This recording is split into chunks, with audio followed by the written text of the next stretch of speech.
está el amor de Dios, hay reconciliación.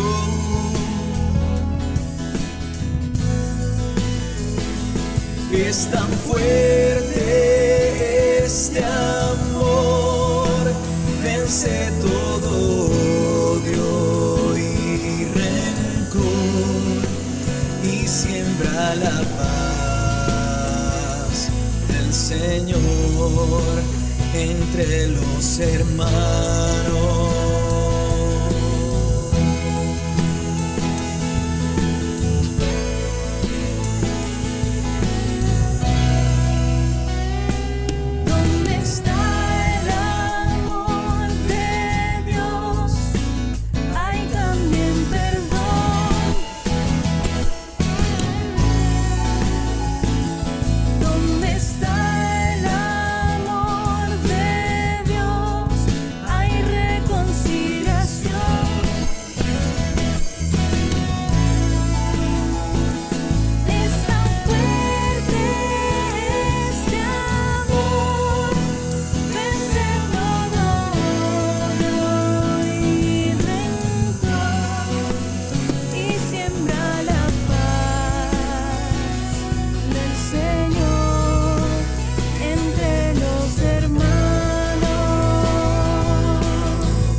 Dios los bendiga, hermanos y amigos. Bienvenidos nuevamente a este canal Proyecto Arca. Ante todo, presentamos nuestras disculpas porque la semana pasada no estuvimos con ustedes debido a fallas eléctricas, pero hoy volvemos a estar con ustedes en el desarrollo de esta larga línea del Ministerio del Nuevo Pacto. Así que, gracias al Señor, hoy nuevamente podemos entrar en el tema y en el tomo número 3 encontramos el mensaje número 19 que lleva por título El Ministerio de la Gloria, la Verdad. El Ministerio de la Gloria, la Verdad. Nos estamos apoyando en el Evangelio según San Juan, capítulo 14, versículo 6. Dice: Jesús le dijo: Yo soy el camino y la verdad y la vida.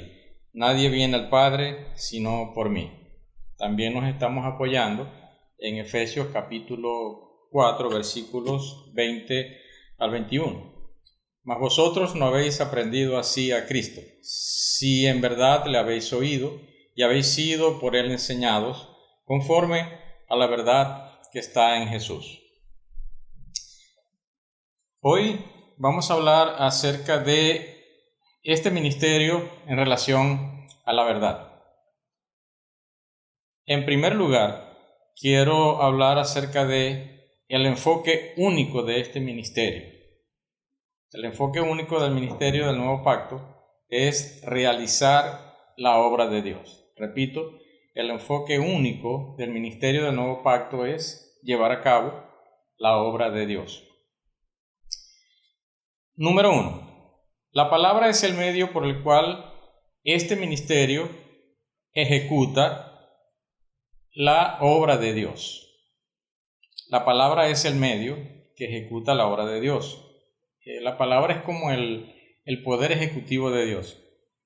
En el libro de Hebreos leemos que la fe nos da testimonio haber sido creados el universo por la palabra de Dios, de modo que lo que no existía, lo que se ve fue hecho de lo que no existía. Es decir, la palabra de Dios tiene el poder para traer a la existencia las cosas que no son. Y la palabra de Dios es el poder ejecutor de Dios. De hecho, cuando Dios habla, la palabra ejecuta.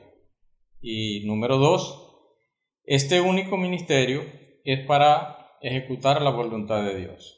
¿Qué es la voluntad de Dios? La voluntad de Dios es su buen deseo para con el hombre. En el libro de Efesios encontramos que este nuevo pacto fue realizado en la persona del Hijo.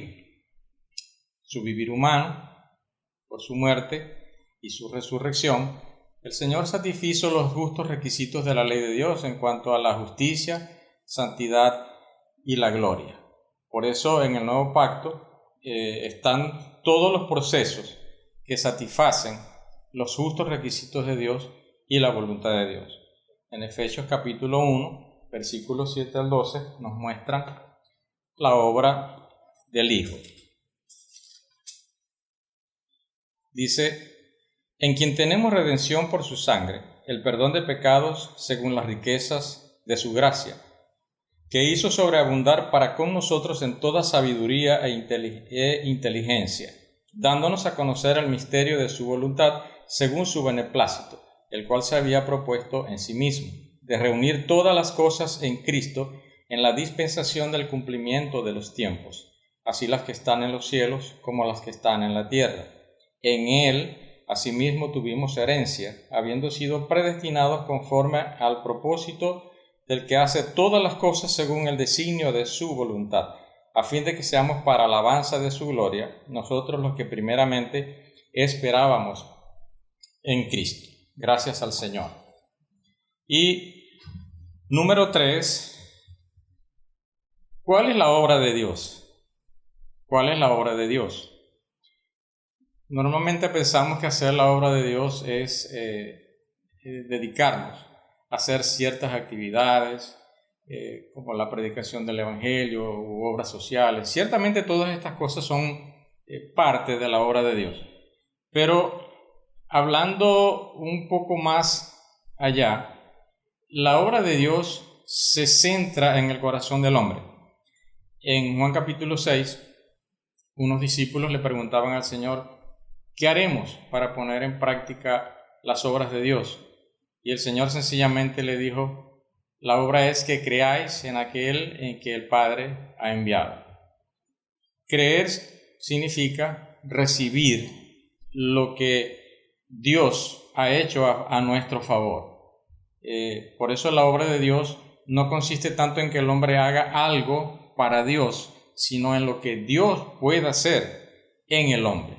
Entonces la obra de Dios se concentra específicamente en la transformación, en la salvación y en la transformación y en la edificación del ser humano. Entonces, ¿cuál es la obra de Dios? La obra de Dios es que nosotros creamos. En segundo lugar, para ejecutar la obra de Dios necesitamos ser dirigidos por la palabra de Dios. Santiago 1, versículo 22 dice: pero sed no solamente oidores, sino hacedores de la palabra del Señor. Pero cuando yo escucho este asunto de hacer la palabra del Señor, entro como en una especie de dilema, porque yo tengo toda la Biblia delante de mí. Entonces, a la hora de hacer la palabra del Señor, a la hora de practicar la palabra, ¿en qué me baso, ¿no? ¿Qué es realmente lo que puedo hacer y obedecer? Gracias al Señor que en 2 de Pedro, capítulo 1, versículo 19, nos habla de la palabra profética, de estar atentos a la palabra profética. Y la palabra profética, como lo dice, es el hablar de los profetas, es el hablar de Dios para un tiempo específico. El mismo Señor nos mostró un modelo de lo que es ejecutar la obra dirigido por el Padre. En Juan capítulo 5, versículo 19, el Señor decía que no puede hacer el Hijo nada por sí mismo, sino lo que ve hacer el Padre, así mismo hace. De modo que esta sintonía perfecta entre el cielo y la tierra hacía una especie de relación dinámica entre el Padre y el Hijo en tiempo real, no definido. Entonces el Señor llegó a ser nuestro modelo en cuanto a alguien que anda, vive y hace la obra en sintonía con el Padre. Hay otro versículo en 1 Corintios capítulo 12, versículo 8, dice que el Espíritu dio a unos palabra de ciencia y a otros palabra de sabiduría. ¿Qué es la palabra de ciencia? La palabra de ciencia proviene del entendimiento y se obtiene por la enseñanza. Entre tanto, la palabra sabiduría proviene del Espíritu y se obtiene por revelación. Hay otros dos aspectos de la palabra del Señor, que son los siguientes. Por una parte, nosotros tenemos la palabra fundamental, que está aquí en la Escritura. Allí están las verdades de Dios y están los principios de Dios. Pero por otra parte tenemos la palabra direccional, que es el hablar de Dios de forma instantánea, podemos llamarlo rema, es el hablar de Dios para ser direccionados en un tiempo específico.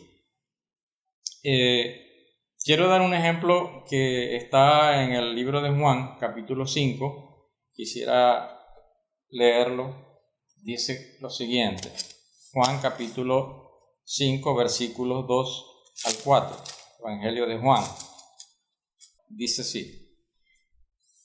Y hay en Jerusalén, cerca de la puerta de las ovejas, un estanque llamado en hebreo Betesda, el cual tiene 5 pórticos. En estos yacía una multitud de enfermos, ciegos, cojos y paralíticos que esperaban el movimiento del agua, porque un ángel descendía de tiempo en tiempo al estanque y agitaba el agua, y el primero que descendía al estanque después del movimiento del agua quedaba sano de cualquier enfermedad que tuviese. Uso este ejemplo como ilustración porque aquí las aguas, en el caso específico, representan la palabra del Señor. Por un lado están las aguas en reposo, pero por otra parte vemos que un ángel descendía y agitaba las aguas. ¿Qué pasaría si uno de estos cojos o mancos o alguno de estos enfermos que se encontraba junto al estanque hubiese descendido cuando las aguas estaban en reposo? Indudablemente no hubiesen experimentado ninguna sanidad. Era en el preciso momento cuando el ángel agitaba las aguas, cuando ellos entraban y recibían sanidad. Quiere decir que no es el agua, son las aguas en movimiento. Esto nos ilustra entonces lo que he dicho acerca de la verdad fundamental y la palabra direccional o el hablar profético de Dios. Dios siempre ha agitado las aguas, así que deberíamos estar atentos cuando el Señor habla para nosotros, de modo que podamos seguir la dirección de Dios en tiempos específicos. Por eso, toda nuestra obra debe ser hecha dentro del marco profético del hablar de Dios. Y cuando logramos seguir el hablar de Dios de cerca, podemos decir entonces que estamos edificando con materiales adecuados. Allí en 1 Corintios capítulo 3 versículo 12 dice que si alguno pusiera sobre este fundamento, ¿verdad? Oro, plata y piedras preciosas, lo cual se refiere a la edificación del Dios triuno, estaríamos realmente mostrando que seguimos de cerca el hablar profético de Dios. Sin embargo, hay una advertencia, ¿no? En caso de no estar edificando con materiales adecuados. Y en Mateo 7, versículo 21 al 23, nos muestra que en aquel día, refiriéndonos al tribunal de Cristo, estaremos tratando de justificarnos delante del Señor, diciendo que hemos hecho obras para el Señor. Sin embargo, Él nos declarará que Él nunca nos conoció y tampoco tuvo ninguna relación con nuestras obras. Así que este tipo de obras pudieron haber sido hechas fuera del tiempo profético. Entonces es una especie de advertencia para nosotros en este tiempo, ¿no?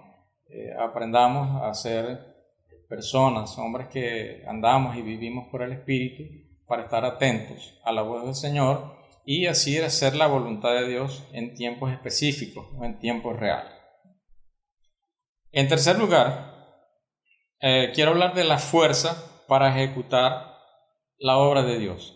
Y la fuerza para ejecutar la obra de Dios es su misma gloria. Permítanme leerles en Isaías capítulo 41, versículo 10.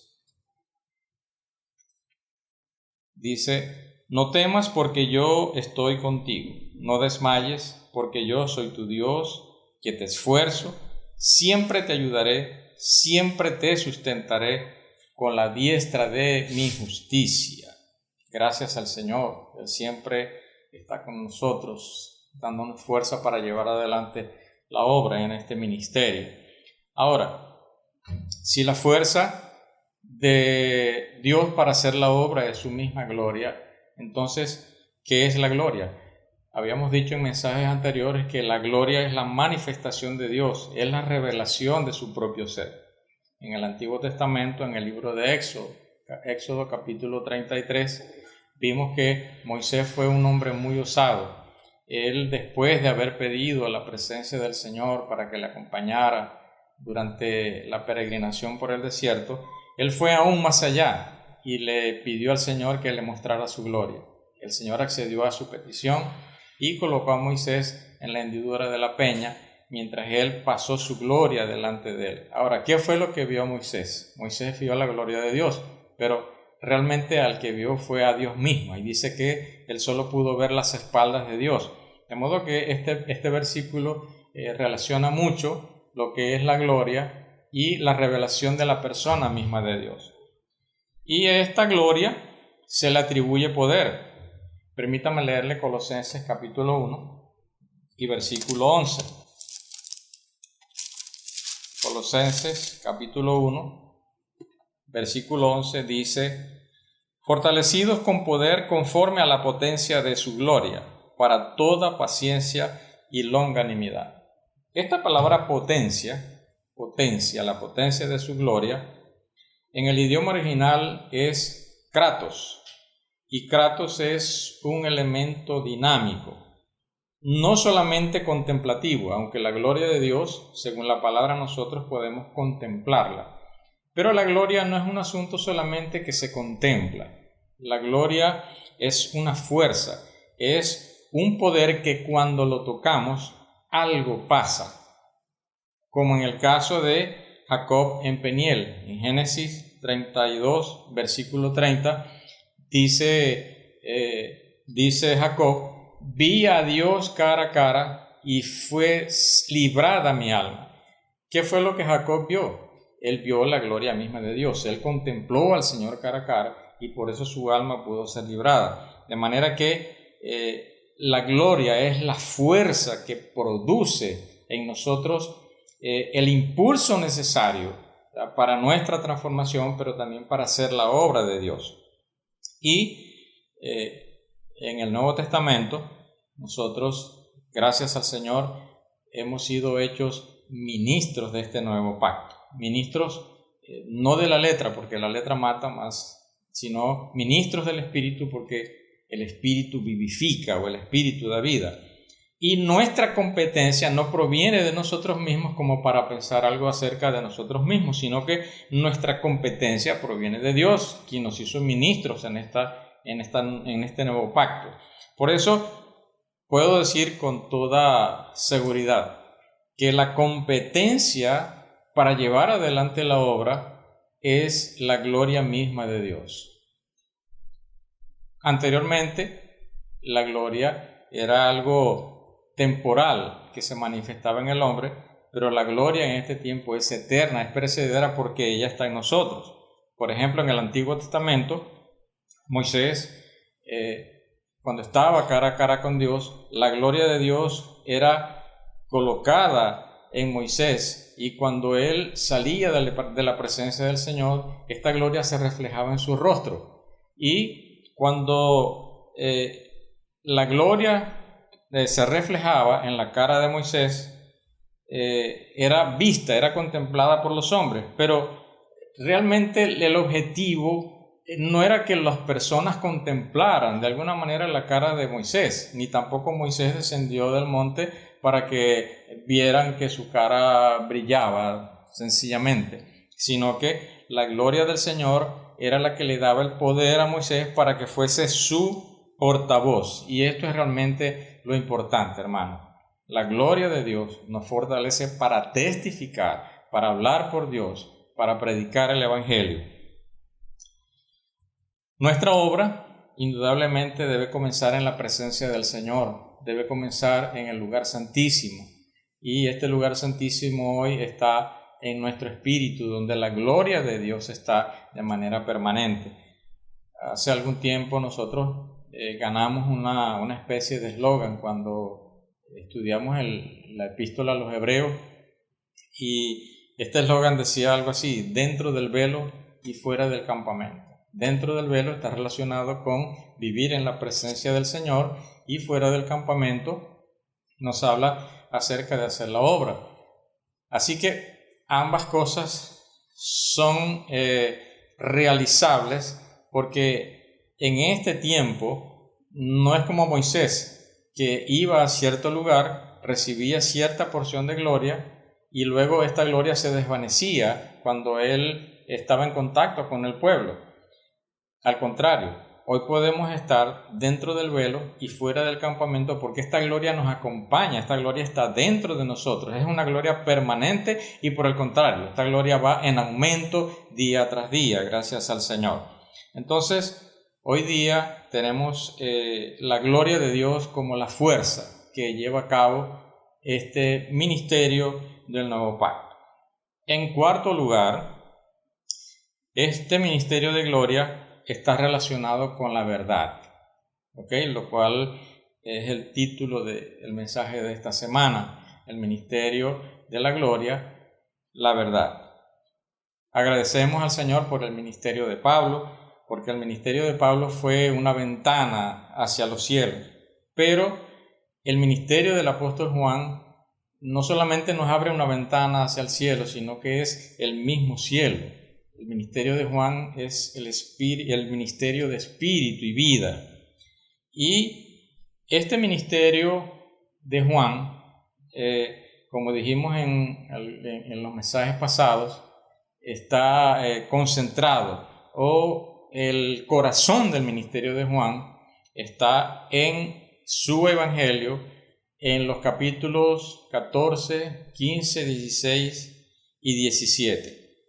Y estos 4 capítulos a la vez toman como contexto la última cena que el Señor tuvo con sus discípulos.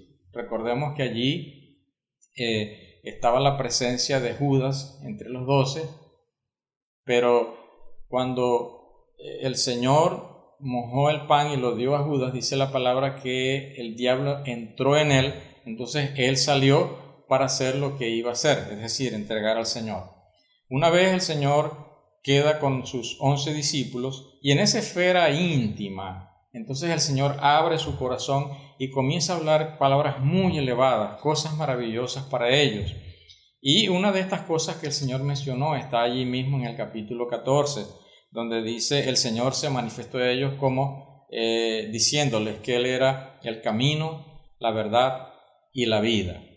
El Señor es el camino, la verdad y la vida. Nadie va al Padre sino por Él. Y esta palabra verdad en la Biblia significa realidad. Realidad. El Señor es la realidad de todas las cosas. Todo en este universo es algo ficticio. Todas las cosas que existen, por más que existan, no necesariamente son reales.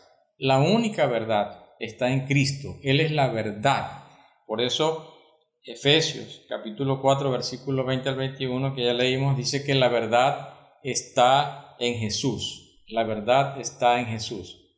La verdad está en Él, y Él es la verdad. Él es la realidad. En el Nuevo Testamento, el Señor se expresó acerca de sí mismo como el pan que descendió del cielo. Nosotros en nuestra mesa tenemos un pan físico que nos nutre, pero realmente pero la realidad de este pan es el Señor mismo. Él dijo que Él es el pan vivo que descendió del cielo. Él también dijo, Juan el Bautista dijo acerca del Señor: he aquí el Cordero de Dios que quita el pecado del mundo. En el Antiguo Testamento se sacrificaba un cordero, era un animalito literalmente, pero en el Nuevo Testamento el Señor ha llegado a ser la realidad de ese cordero. Él también dijo en San Juan capítulo 15, yo soy la vid verdadera. Quiere decir que la vid física que hasta ahora nosotros conocemos como el árbol de uvas es solamente una imagen, es una especie de espejismo, es una especie de semejanza. Es decir, a pesar de que ella exista, no necesariamente es real. Ella es una figura que ilustra una verdad espiritual, pero realmente la vid verdadera es el mismo Señor. Todo lo demás en este universo es vanidad, como concluyó el rey Salomón después de, en su vejez avanzada, él pudo decir: vanidad de vanidad, todo es vanidad, solo Cristo es realidad. Recomiendo un himno muy maravilloso que lamentablemente lo hemos dejado de disfrutar en este tiempo. Es el himno 467 que dice: Cristo es realidad, todo es vanidad. Por eso Él en este tiempo está buscando verdaderos adoradores que le adoren en espíritu y en verdad. Él busca personas, Él busca hombres, mujeres, jóvenes, que vivan experimentando la realidad que está en el Espíritu. Él anhela tales adoradores. Hermanos que vivan constantemente en la gloria de Dios, en la presencia del Señor, que se conviertan en verdaderos adoradores del Señor. Y quinto lugar y último, la palabra de Dios es el medio por el cual Dios ejecuta o realiza su obra. En Juan 17, versículo 17, el Señor dijo: santifícalos. Orando al Padre, Él decía: santifícalos en la verdad. Tu palabra es verdad.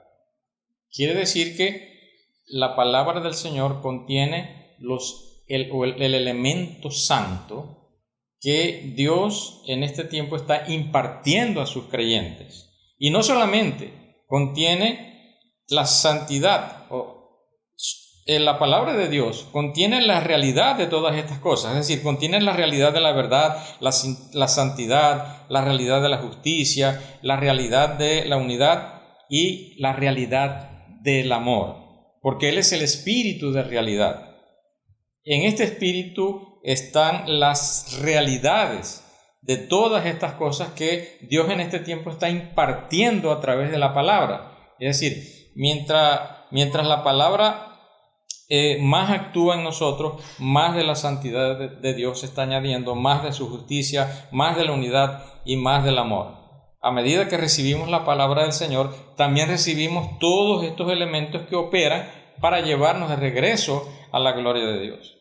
Por la palabra también somos uno, y esta unidad es el elemento indispensable para ejecutar la predicación del Evangelio y la edificación de la iglesia en este tiempo. Amados hermanos, la mejor predicación, el mejor testimonio que nosotros podemos dar a la humanidad es un vivir en unidad, es un vivir en armonía. El mismo Señor dijo: para que ellos sean uno, así como tú, oh Padre, y yo somos uno, que ellos también sean uno, para que el mundo crea que tú me enviaste.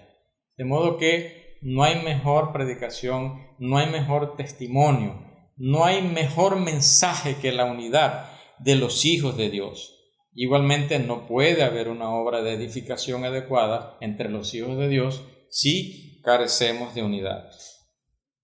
La unidad es un asunto que se forja, que se trabaja, no es un mero conocimiento ni doctrina. El hecho de esgrimar el mejor concepto acerca de la unidad no nos hace uno. La unidad es un asunto que se encuentra en la gloria de Dios, y esta unidad Dios quiere impartirla progresivamente a través de la palabra como su conducto. Así que, amados hermanos, la palabra de Dios es el medio por el cual todas estas cosas pueden ser llevadas a cabo. Amén. Así que yo voy a terminar por acá.